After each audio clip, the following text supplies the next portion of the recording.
Hey guys, how you doing tonight? Dude, I just wanted to say, I think that's like the best worship set we've had up here in forever. Don't you guys agree? Wasn't that great? Wow. So, I just want to warn everybody. I've been told that, and I'm not 100% sure what this means, but I've been told that I'm a little salty today, so you guys might have to, sassy. So tonight's going to be fun for me. I hope it's fun for you. Just kind of a fair warning. So, you guys know tonight the last night of student connect groups, right? I know, it's horrible. But check it out. It couldn't come at a better time. Because tonight's message, as we start our status series, we're talking about something that's a big deal in your groups, and that's friendship. So we all have friends. Some of us more than others. Some of us don't have friends, but we have dogs. You know, maybe whatever. But so most of you guys know about friends. But here, if I can kind of get you guys to focus, I want to give you a brief idea of what this series is going to be about. Okay. So in this series, obviously, it kind of has the social media play there. You know the whole expression that it's not official until it's Facebook official, right? So in this series called Status, we're going to be talking about God's principles for friendship, relationship, love, and even the awkward youth group topic of sex. So yeah, so we're going to talk about those four things, and here's what I want to tell you. Here's what I want to tell you. The stuff that you guys are going to hear about over the next few weeks can really change your life, either one way or the other, for the better or for the worse. See, you can set yourself, like if you get it right in these areas, you know, maybe not your entire life and everything in your life, but if you get it right in these areas, you're going to set yourself up for joy and success. Do you guys want joy and success in your life? Yeah. In those areas in your life? Yeah. Maybe? Okay. Now, we can also get it wrong, which can potentially set us up in those areas for a life of remorse and regret. And I don't think any of you guys want that. I don't want that for you, so I kind of get the cool opportunity to talk to you guys about friendship, so I get to start off and talk about that tonight. And we're actually going to talk about, the title is 5 Ways to Be a Good Friend. 5 Ways to Be a Good Friend. So, if you have one person in your life, at least one, and you can have more, but if you have one person in your life that you would say, this person is a good friend to me, would you just throw up a hand real quick? Okay, awesome.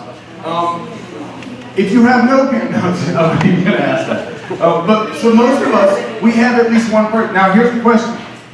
If you think that person would say the same thing about you, raise your hand. See, we still get a good bit of hands, but we don't get as many. So I want to kind of cure that tonight, if we can, and give you guys some good ideas on what you can take home. You can take it to school. I know school's almost over. Aren't you guys excited about that?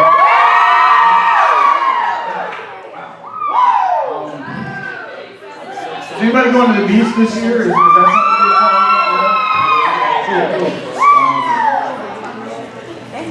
you're cheap things to get applause from you guys.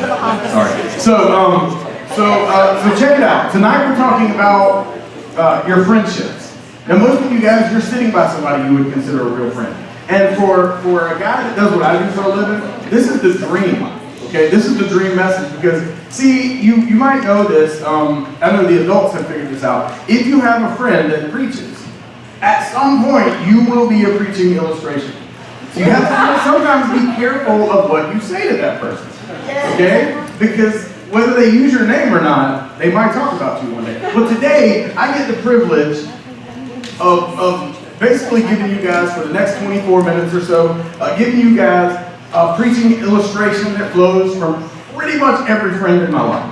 And so it's going to be a lot of fun. I don't know what I'm going to preach about the next time I preach because I'm going to throw it all at you tonight.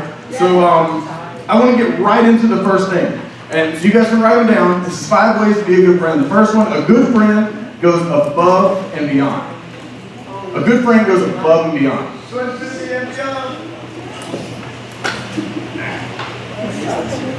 Elementary students joining us tonight. Sorry. So a good friend goes above and beyond, right? I told you. A little sassy tonight. Sorry. I want to talk to you guys about a story that Jesus told. And Jesus told the story to explain exactly what a good friend does and how they go above and beyond. Some of you guys may have heard the expression, oh, well, she was a good Samaritan, she helped me out, something like that. I want to kind of give you guys a little peek into what Jesus was talking about. And this is found in Luke 10, verses 30 through 37. Jesus had been talking to this group of people, and so they kind of asked him a question. And often, have you ever asked somebody a question, and instead of answering it, they gave you like a 20-minute story and never answered your question? Jesus was the master of answering your question with a story. And so this is what he says in this case. Jesus replied with a story. A Jewish man was traveling on a trip from Jerusalem to Jericho, and he was attacked by what? Bandits. Isn't that one of the coolest words in the Bible? Bandits. That's almost as good as like if Jesus had told a story and they encountered pirates, right? So this is cool. Bandits, who even says that? So he was attacked by bandits. They stripped him of his clothes, beat him up, and left him half dead beside the road. Okay, this guy's having a rough day, right? So here's the cool thing, okay? So here's a little glimmer of hope coming his way. By chance, a priest came along, but when he saw, now, put this in today's term, a pastor came along. A church staff member came along, right? So by chance, a priest came along, but when he saw the man lying there, he crossed to the other side of the road and passed him by. Wow. That would be like if I saw one of you guys broke down on the road and I just kept on going. Okay, and if I've ever done that, I'm sorry. So it continues. A temple assistant. Put this in today's word. Your family group leader. Your worship leader. The person that serves you coffee on Sunday morning with a smile. Okay, a temple assistant. Someone who assists in the temple. A temple assistant walked over and looked at him lying there. So this guy, he was thinking about helping him out, but looked at him lying there, but he also passed by on the other side. Now that's two people that you would think in modern day would help you out if something like this happened to you. But they didn't. They were too busy, they had other stuff going on. Maybe they said, I'll say a prayer for you, and kept on walking. And that was the end of it. And sometimes we're guilty of that, right? Okay. But here it goes. Then a despised Samaritan came along. The reason it says despised is the Samaritans and the Jews kind of came from the same person, but they didn't get treated the same way. Does that make sense? Two people from pretty much the same place. They followed pretty much the same beliefs. They all kind of believed that the same Messiah was going to come someday. But they lived in a different place. And they were treated different because of that.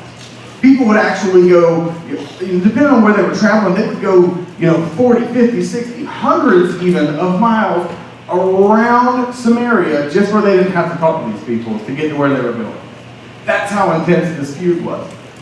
A despised Samaritan came along, and when he saw the man, he felt what? Compassion. He felt compassion for him. Going over to him, the Samaritan soothed his wounds with olive oil and wine and bandaged him. Okay, I guess that's like ancient Mesopotamian first aid or something. So now it kind of sounds like he was getting ready to cook dinner, but back then it helped him out. Then he put the man, now get this, he put the man on his own donkey. Right, whose donkey? His own donkey. Put the man on his own donkey and took him to an inn where he took care of him. Who took care of him? He took care of him. The next day, he handed the innkeeper 2 silver coins, telling him, take care of this man. If his bill runs higher than this, I'll pay you the next time I'm here. So not only did he use his donkey, not only did he use his time to take care of him, now he's saying, even if it takes him a few more days to get to feeling better, I'll pay you the next time I'm here, which obviously he must have had a reputation because the guy trusted him. Then Jesus kind of comes back away from the story and he says, now which of these 3 would you say was a neighbor to the man who was attacked by the bandits?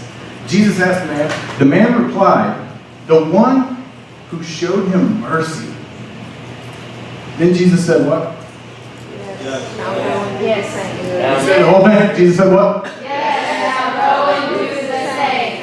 Yes, go and do the same. Would you say that this guy went above and beyond? He didn't have to do nothing. This guy's own people, his own pastors, walked past him and did nothing to help him. And this guy comes out of the blue just because it's the right thing to do and goes above and beyond. Most of us in here tonight have been in situations in our lives where we needed somebody to go above and beyond for us. You might be in that situation tonight. You need somebody to go above and beyond for you because you don't feel like you have anybody but that one person, and you're leaning on them with all you have, and you need them to go above and beyond for you.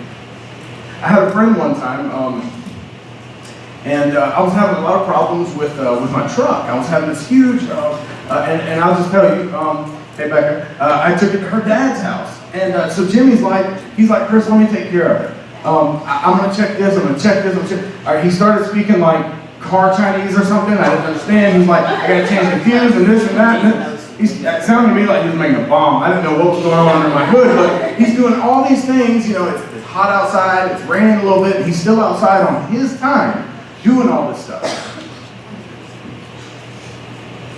And he did it because he was a friend. He didn't do it because it was a job. He didn't do it because he had to. He didn't do it because he knew how and somebody needed it done. He did it because a good friend goes above and beyond. Number 2. Oh, actually, before we go there, I got a next step for you guys this week. And I'm going to give you lots of next steps tonight, okay? So I got a next step for you this week. It's not on the back of your card, so don't look for it. But you can write this down. The next step this week, care for someone. Care for someone. See, in today's world, it's really easy to only care about me. So in this case, going above and beyond for you could just be caring about somebody. Somebody having a problem with some homework and you're a whiz in the class, give them help. Somebody having an issue that you've had before, help them out.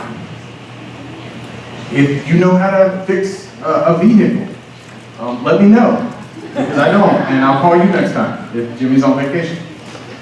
All right. Number two, a good friend is loyal. A good friend is loyal. Good friend is loyal. I have a group of guy friends. Guys, you know what it's like when, and by guys I mean literally guys, young men. You know what it's like, you got that group of guys that, those are your boys. You know what I mean? You can trust them, you can talk to them, you can randomly go eat dinner with them on a Wednesday or Thursday night, something like that. Those are your guys. You go to movies with them, you hang out, you talk about how weird and crazy girls are. Those are your guys, you know what I'm talking about. And ladies, you got the same thing. You got the latest thing. You got the same thing, but the only thing, the only difference is when ladies get together like that, it's dangerous for men. When men get together, we talk about food, and that's pretty much it. When ladies get together, from what I hear, okay, because I've never been in one of those little lady groups, but from what I hear, when ladies get together, a lot of times they talk about men. So men, these can be dangerous. Beware. You have been warned. But a good friend is loyal. A good friend is loyal, and I'll explain a little bit of this. First, let me tell you this. The wisest person that ever lived, short of Jesus Christ, was Solomon in the Bible. And he wrote these proverbs that give us practical wisdom. And I'm just going to throw this out there as an idea for you guys. It's not a challenge or a next step. But I believe that if you read one chapter of Proverbs a day from now to the rest of your life, you're going to be 10 times smarter than you are right now, or you would be otherwise. So it's just kind of my thought. Proverbs 18:24 says, there are friends who destroy each other. You ever had one of those? Yes. It wasn't a friend, right? Okay, so there are friends who destroy each other. And notice it's in quotes, but a real friend sticks closer than a brother. Proverbs 17:17 says, a friend is always loyal and a brother is born to help in time of need. So somebody who's loyal to you, that's a cherished friend, right? You don't want to, and let me just go ahead and say this, I know people love to gossip about one another, but the fact is, if somebody will gossip to you about somebody else, they will gossip about you to somebody else. So just keep that in mind. Just keep that in mind. A good friend is loyal. I gotta tell you, this particular group of guys, most of them are musicians or something like that in the church. Sometimes I have to pretend I'm not listening to some of the jokes because, it's my job, pastor. So, but no, they're real. They're real, and that's what we need with friends. But here's the thing about them being loyal. And this is kind of a Danny Dorsey thing. Where's Danny? There he is. This is kind of a Danny thing. Everybody say, hey, Danny. Hey! All right. This is kind of a Danny thing. I learned what real loyalty meant one afternoon, and Danny probably never thought another thing about it, but it's never left my mind. And it changed the way that I look at my church family.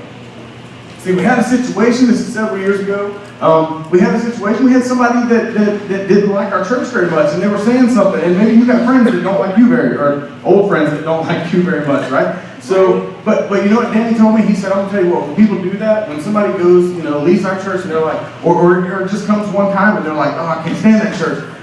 He takes it personal, because and this is what Danny told me. He said, that's my family they're talking about. That's his church family. And he told me that, and you know what, that stuck with me. And it might have been a throwaway thing to him, but I doubt it, because I believe that he meant it. That's loyalty. When you can view somebody closer than a brother, when you can view somebody like family, that's loyalty. That don't mean family don't fight. All right? I had a brother and a sister. Family fights. You're right. But family, at the end, is loyal. That's what loyalty means. When you have that kind of friend, you know what that means. So the next step I want to give you for this week, in this category, show loyalty. I don't know what that means. Maybe you're walking through the hall and somebody says something about one of your friends. Don't punch them in the nose, okay? But you can just be like, hey, that's not cool. If one of your friends is gossiping to you about something that's none of your business, that's about another one of your friends, just cut it right there. Just stop. That's showing loyalty. Number 3, a good friend, and this is a big one. This is another big one. A good friend tells the truth. Good friend tells the truth. I'm going to let you guys write that down.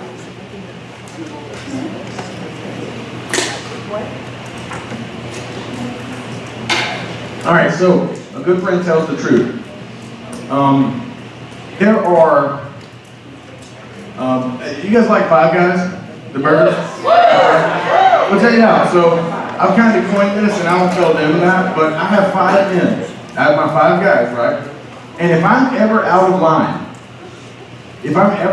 or I say anything that I shouldn't say, or I do anything that I shouldn't do, or I react in a way to a situation that I shouldn't, these 5 guys, now keep in mind I'm telling you about different groups of people, and I'm not necessarily naming them, but these 5 guys, I have 5 men that if at any point they come to me and they tell me, that they have an issue with what I said, I'm going to take them 100% seriously, and I'm going to act like it's gold. You know what I mean? I have those 5 guys, I trust them that much to be honest with me, no matter what. Like, if one of those guys comes to me and they're like, Chris, you suck as a preacher, you never need to give another message, I might not never give another message. That's how much faith I put in them, that they're honest with me. That's how much I believe it. So I'm going to give you guys a couple verses, again, back to Proverbs. Chapter 27, verse 6. Wounds from a sincere friend are better than many kisses from an enemy. I would much rather, basically what this says in layman's terms, a friend telling you something you don't want to hear but you need to hear is better than an enemy telling you how great you are. See, what happens is a lot of times we'll let somebody that we should be somebody that we should be telling about Jesus, but not necessarily somebody we should be best friends with. We'll let that person speak more into our lives than someone who actually cares about us and is honest enough to hurt our feelings if we need it. That's kind of like, you guys ever heard the story of the emperor that has no clothes? Yeah. Everybody told the emperor, oh, your new clothes are great, and they let him go out and he was naked. That's what it's like when you have friends that aren't really friends and all they do is compliment you and you buy into it. Friends that are willing to be honest with you, even though it hurts. Those are the best kind of friends. And there's some more verse, but I'm just going to kind of skip ahead a little bit. The next step this week on this one, be honest. Be honest. What this means is if you see someone at school tomorrow and they say, is my new outfit ugly? Yeah. If the outfit is ugly, say yes. Say yes, trust me. There will come a day where they want you to be honest. And maybe it's a picture in here or something, I don't know. But yeah, just be honest. Just be honest. It's so hard to be honest because it's easier to tell a lie and go on to something else than to be honest and have to explain it.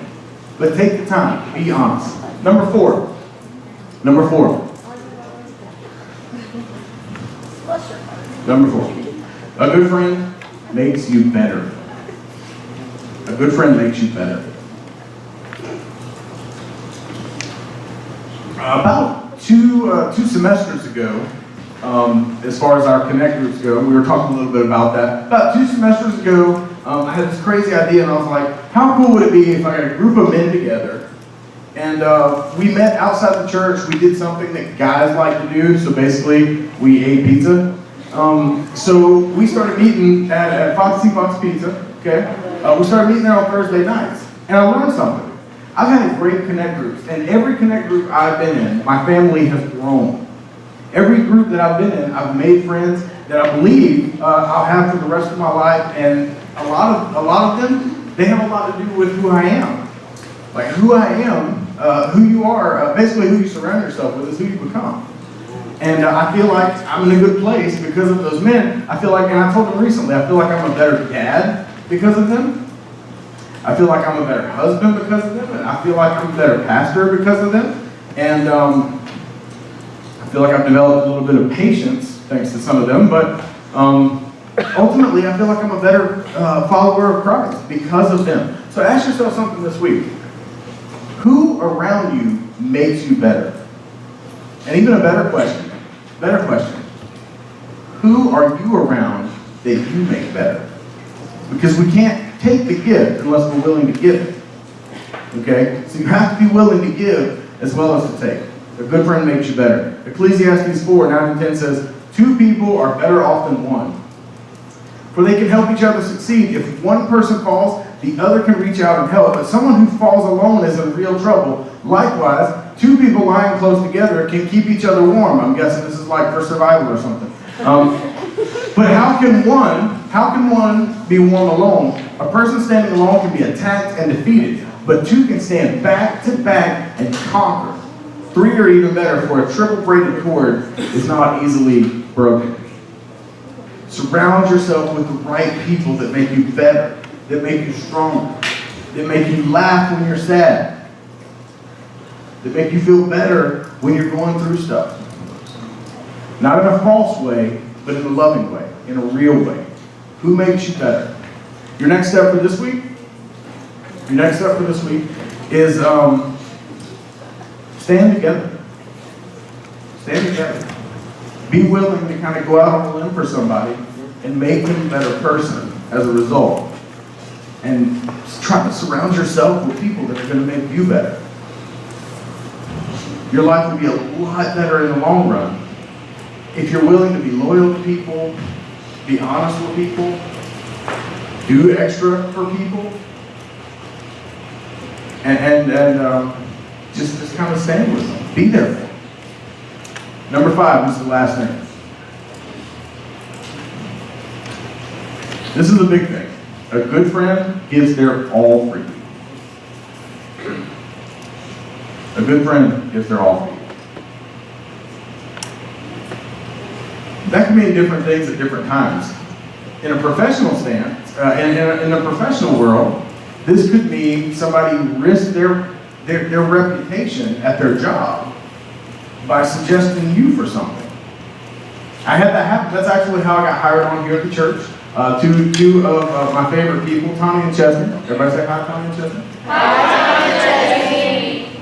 So Pastor Jeff's basically looking for somebody that can kind of do groups and administrate and stuff like that. They were willing to risk their reputations. Now that doesn't mean they would get fired if I got the job and I was horrible.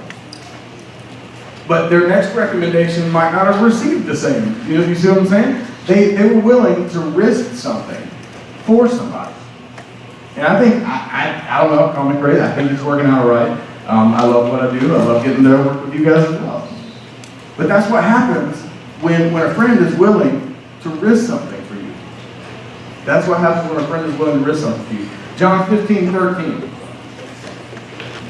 John 15:13. This is Jesus speaking. Okay? Jesus says, "There is no greater love than to lay down one's life for one's friends." Every time I read this verse, I think about like soldiers that jump on the grenade so that the rest of the squadron can live. That's a hero, right? Somebody like that, that's the kind of friend that we want. Somebody that's willing to take a hit, take a risk for us. And you know what? That's the kind of friend we want to be, right? Did I lose you? Oh, yes. Is nobody willing to be the kind of friend that takes a risk for another friend? See, here's what happens though. It's easy to want the friend that takes the risk for you, but it's really difficult to be willing to take the risk for a friend. Your next step this week on that? Change your status. Change your status. Be available to be there, to be honest. Do all the things that we talked about tonight. Change your status. Be willing to take a risk for a friend.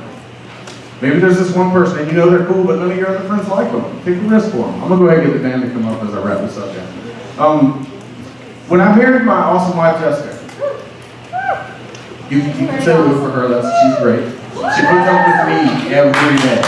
She deserves it. So, when I married my wife, Jessica, the Bible says that when a man leaves his mother and father, the two become one. Which means your life that you had in the past is done. It'll always be a part of you, but it's not a part of the bigger picture. The two have become one. That's one life. And that's what God believes. And I know it's easy to read that and think it's just a physical thing, but the truth is, the two become one. Something bad happens to you, it happens to your spouse. Something bad happens to your spouse, it happens to you. And that's just a fact of life. So Jessica, when we got married, she literally gave me her life. That's a risk, right? That's a big risk. Here's the thing though.